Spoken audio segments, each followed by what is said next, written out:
오늘도 좋은 날입니다.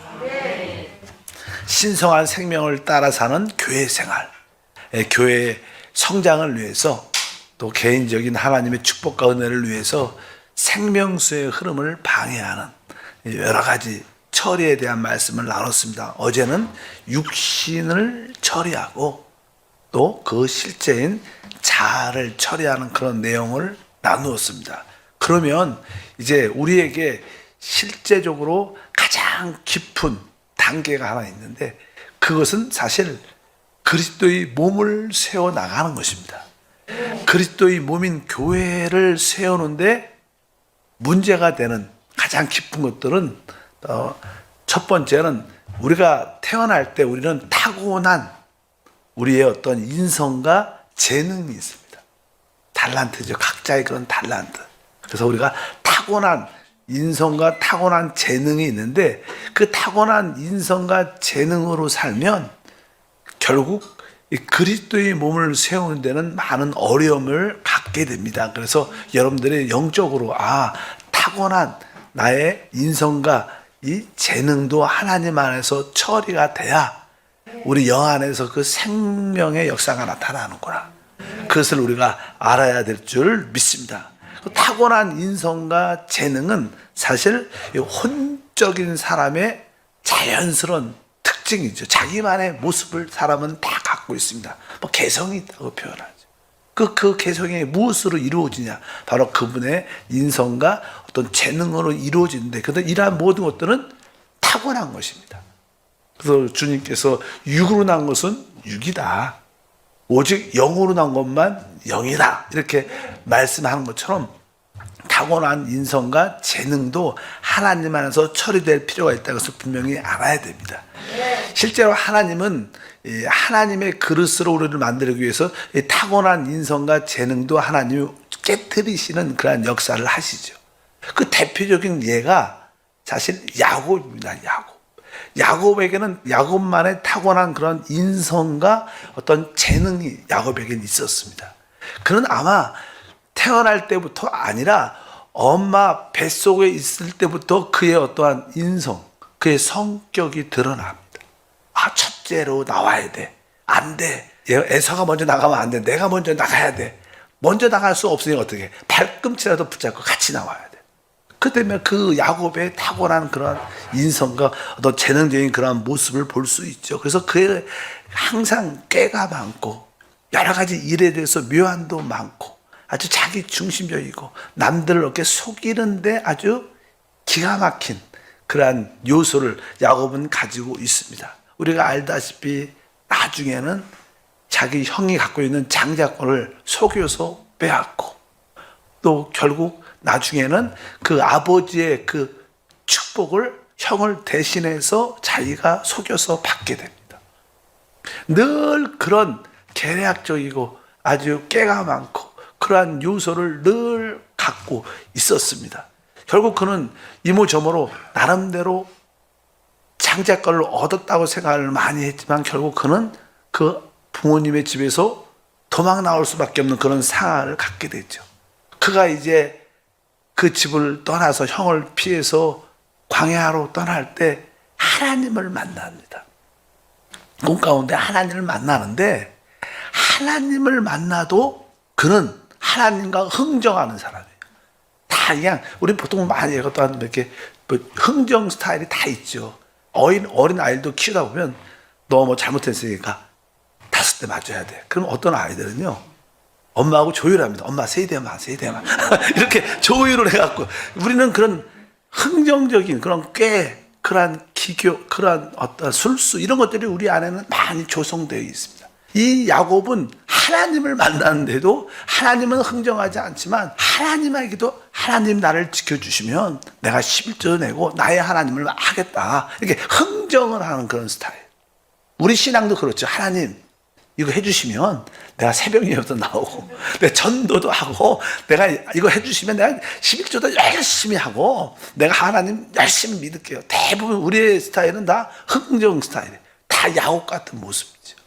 야곱이 이제 베델에서 하나님을 만나는 이야기를 보면 아주 재밌어요. 28장에 보니까 20절부터 야곱이 서원하여 이르되 하나님이 나와 함께 계셔서 내가 가는 이 길에서 나를 지키시고 먹을 떡과 입을 주시며 내가 평안히 아버지 집으로 돌아가게 하시면, 그래서 하시오면, 이렇게 해주시면 야훼께서 나의 하나님이 되실 것이요 내가 기둥으로 세운 이 돌들이 하나님의 집이 될 것이요 하나님께서 내게 주신 모든 것에서 10분의 1을 내가 반드시 하나님께 드리겠나이다 하였더라. 이렇게 하나님을 만났지만 하나님과 흥정을 해요. 나를 지켜주시고 나에게 모든 것을 공급해 주시면 나의 하나님이 되고 내가 또 그 중에 10분의 1을 드리겠습니다. 이것들이 다 우리의 이게 모습을 보는 거죠.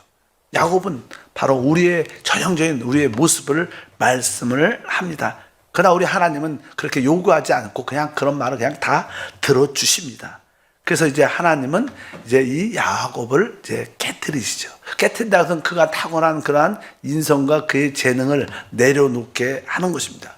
그러니까 그런 자기의 타고난 인성과 자기의 재능이 놓으려면 깨어지고 부서지는 것밖에 없는 거예요. 그래서 우리 삶 가운데 고난과 환난과 어려움이 많은 이유는 왜 그래요? 그러한 요소를 우리가 많이 갖고 있기 때문에. 왜? 그런 것을 갖고 있으면 생명의 역사가 나타나지 않아요. 뭐 인간적으로는 살 수 있겠지만 하나님이 원하는 모습을 나타낼 수 없으니까 하나님이 그 사람을 깨뜨리시죠. 그래서 우리도 지금 계속 하나님 앞에서 많이 깨어지고 부서지고 이렇게 변화되는 그런 과정 가운데 있는 줄 믿습니다. 이런 탁월한 인성과 재능이 강하면 강할수록 더 세게 깨집니다. 하나님은 제일 세니까. 그러니까 하나님한테 빨리 손들고 나오는 게 은혜와 복인 줄 믿습니다. 계속 환난과 고난과 역경이 다가오고 어려움이 다가오는 것은 사실 하나님께서 우리의 그 인성과 재능을 내려놓게 하는 하나님의 역사인 것을 분명히 알합니다. 또 결국 성경에 보면 야곱의 역사를 보게 되면 야곱이 그래도 많이 깨진 이유가 있지만 그 중에서 마지막 깨진 것이 사실 약복강에서 바로 그의 환도뼈가 부러지는 그런 사건을, 환도에 있는 이 대퇴부에 있는 이 심줄이 가장 강한 심줄인데, 그래서 하나님이 결국 그의 가장 강한 부분을 하나님이 꺾어버리죠. 그러니까 그가 그때 진짜 하나님한테 부서져요. 깨어지게 됩니다. 우리들도 그래서 가장 강한 부분이 하나님께 언젠간 깨어집니다. 저는 제가 그런 모습을 많이 가졌기 때문에 야곱의 그 생애를 보면 나의 생애를 보는 것 같은 느낌이 있어요. 그렇게 부서지고 깨어지고 결국 야곱은 그 환도뼈가 부러진 후에 그는 평생을 절죠. 쩔뚝쩔뚝 하면서 항상 그가 그때부터 하나님을 제대로 만나고 깨어진 후부터는 그의 삶에는 항상 하나님의 흔적이 있어요. 걸을 때마다 항상 쩔뚝쩔뚝 하면서 그런 모습을 갖게. 아마 에서가 그냥 자기 형이 그 동생을 죽이려고 아주 강한 마음을 갖고 있는데 그래도 동생이니까 동생이 그게 자리를 절면서 자기에게 오는 그런 모습을 볼 때 사람의 그런 인간적인 그런 애정이 있잖아요. 아주 그 동생이 그렇게 악하고 나쁜 놈 이런 생각했다가 그런 처절한 모습을 오는 모습이 보이니까 그때도 에서가 형이 마음이 활짝 열려서 야곱을 받아주고 호위하는 그런 사건도 기록되어 있죠. 결국 그 가장 사랑했던 요셉도 잃어버리죠. 야곱 관점에서. 또 나중에 이렇게 커서는 외동딸 디나 딸도 큰 사건을 당하고 결국 큰 일이 당하고 나서 모든 것을 내려놓게 돼요. 자기의 인성과 타고난 인성과 재능을 하나님 앞에 다 내려놓고 마지막에 베델로 하나님께 올라오라. 그래서 하나님의 집으로 올라갑니다. 모든 것을 다 야곱의 천연적인 모든 모습은 다 내려놓고 오직 이제 하나님 안에서 변화된 모습만 갖게 됐죠. 그럴 때 그 안에서 생명이 흘러나오면서 모든 자를 축복하는 자. 그때 그 시대의 최고의 왕이었던 바로까지 바로 그 늙은 야곱이 그를 축복합니다. 축복이라는 것은 높은 자가 낮은 자를 축복한다는 그런 의미죠. 그 당시 이 세상에서 가장 영적으로 뛰어난 자들은 야곱이었는 줄 믿습니다. 어쩌든지 우리의 타고난 인성, 재능, 기억을 해야 됩니다. 우리는 보통 하나님 나에게 이러한 인성, 좋은 인성도 주셨고 하나님 나에게 이런 달란트도 주셨으니 하나님이 나를 사용하실 거야. 그것은 사실 착각이죠. 착각. 하나님이 여러분에게 그런 인성을 주셨고 여러분은 우리 이 땅에 살면서 많은 교육도 최고의 학문도 배워야 되죠. 그러나 그것을 배울지라도 하나님이 그것을 다시 한번 내려놓게 하시고 하나님이 사용하신다. 우리 모세를 통해서 잘 알죠. 모세는 40년 동안 그 당시 최고의 교육과 최고의 정치와 최고의 것을 문화를 배웠어요. 그런데 하나님은 그를 또 광야로 40년을 보내주셨어요. 그는 모든 것을 할 수 있다고 생각했지만 광야에서 40년 이상 있으면서 나는 진짜 아무것도 없구나.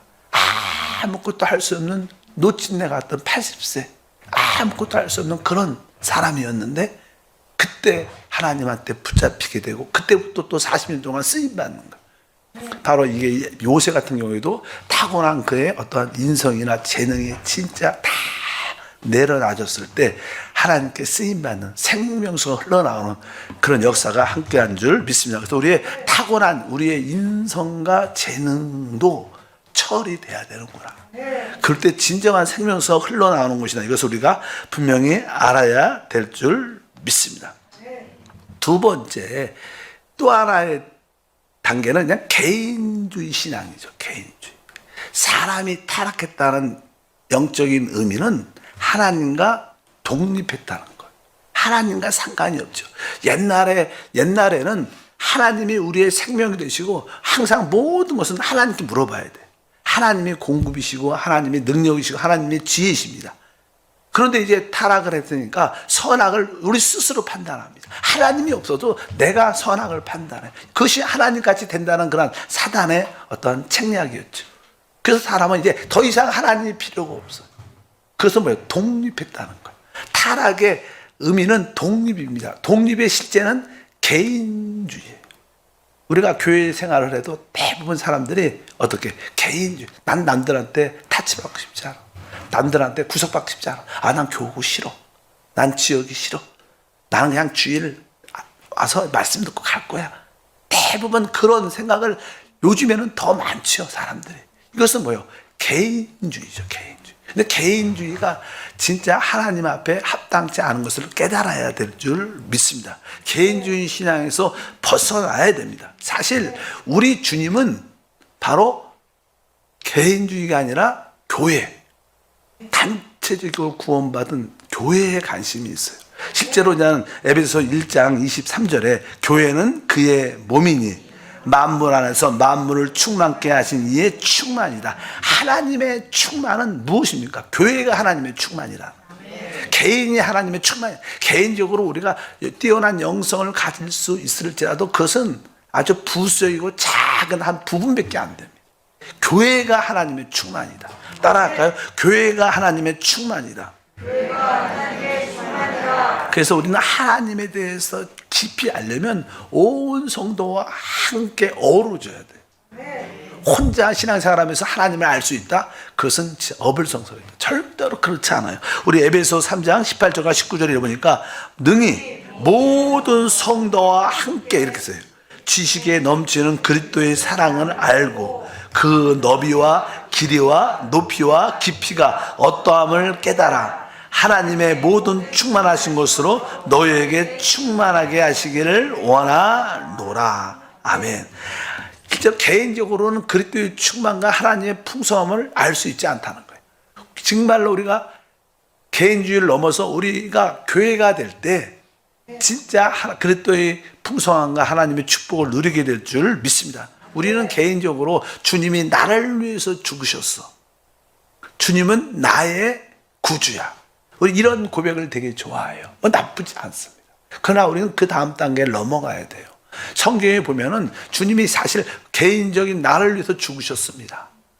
그러나 또 성경은 뭐라고 말씀하냐면 이렇게 말씀하죠. 에베소 5장 25절에 남편들아 아내 사랑하기를 그리스도께서 교회를 사랑하시고 교회를 위하여 자신을 주신 같이 하라. 그의 몸을 누굴 위해서 주셨어요? 오늘 교회를 위하여 주신 거예요. 우리 개인 내 자신을 위해서 주님이 자기의 몸을 주셨다고 생각하지만 사실 우리 주님은 바로 교회를 위해서 줬다고 해서 우리는 그 교회의 지체이죠. 지체. 바로 교회의 지체를 위해서 주신 것입니다. 전체 교회를 위해서 주신 것이지 나 개인을 위해서 딱 준 게 아니라는 거예요. 교회의 몸의 지체가 되도록 바로 그 몸을 주신 줄 믿습니다. 그러니까 그분이 나의 구원자지만 바로 그분은 교회의 구원자고 교회 지체들의 구원자다. 이렇게 말씀을 드릴 수 있습니다. 특별히 5장 23절도 그런 말씀입니다. 이는 남편이 아내의 머리됨이 그리스도께서 교회의 머리됨과 같으니 그가 바로 몸의 구주시니라. 우리가 주님이 나의 구주십니다. 주님이 나의 구주, 나의 구주라고 늘 고백하지만 여기에서는 한 단계 더 높이 뭐예요? 몸의 구주라. 주님은 교회의 구주셔요. 바로 그리스도의 몸의 구주시라니까. 그러니까 우리가 개인주의라는 것이 참 신앙에 무서운 것이구나. 이것을 여러분들이 깨달아야 돼요. 그래서 이제 개인적인 것에서 여러분들이 벗어나면 이제 우리 서로가 하나 될 때 생명의 놀라운 역사 우리 가운데 충만할 줄 믿습니다.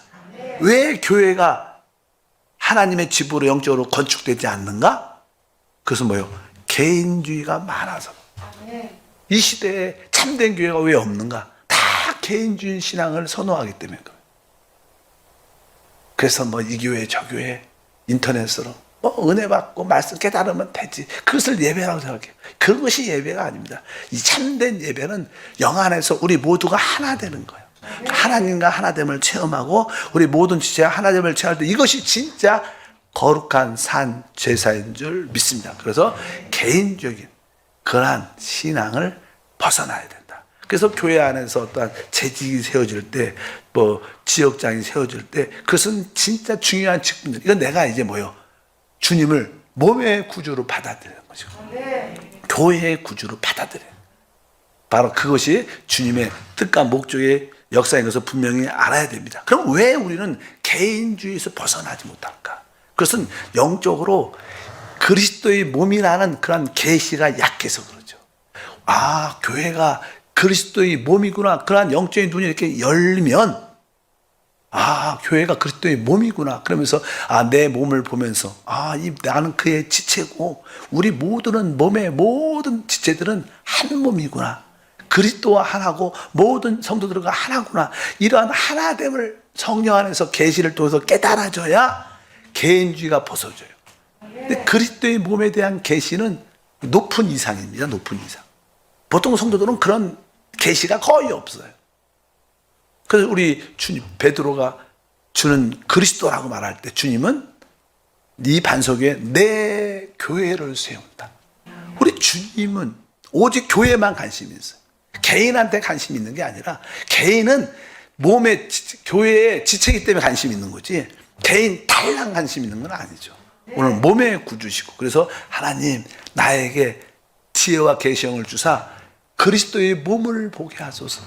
몸을 보게 하소서. 어느 순간에 하나님 영적인 눈을 탁 열어줘서 몸이 깨달아지면 그때부터 진짜 하나됨 안에 들어오게 되고 개인주의 신앙에서 탈피하는 거예요. 그럴 때 생명의 역사가 공급이 우리 가운데 이루어짐을 믿습니다.